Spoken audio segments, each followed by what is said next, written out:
আজ আমি আপনাদের সাথে একটা নতুন রকম ম্যাগির রেসিপি শেয়ার করব।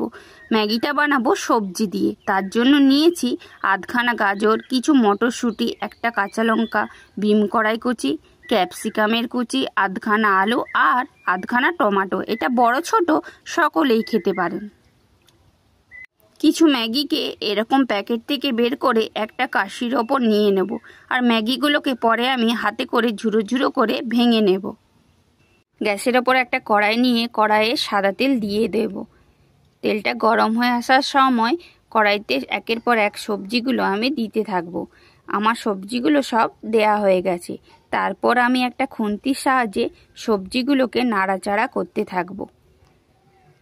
সবজিগুলোকে এরকম লাল করে ভেজে নিয়ে সবজির মধ্যে একটু নুন আর হলুদ দিয়ে বেশ কিছুক্ষণ সবজিগুলোকে ভাজতে থাকব, ঠিক যেন এরকম লাল লাল হয়ে সবজিটা ভাজা হয়। ওই সবজির ওপর ম্যাগিগুলোকে দিয়ে হাতে করে এরকম ছোট ছোট করে ভেঙে নেব। সব ম্যাগিগুলোকেই কিন্তু আমি ঝুরো ঝুরো করে ভেঙে নিতে থাকব। তারপরে সবজির সাথে ম্যাগিগুলো খুন্তির সাহায্যে মিশিয়ে নেব আর পরিমাণ মতো জল দিয়ে দেব। খুন্তি করে চারিদিকের ম্যাগিগুলোকে আমি মাঝখানে জড়ো করে দিলাম।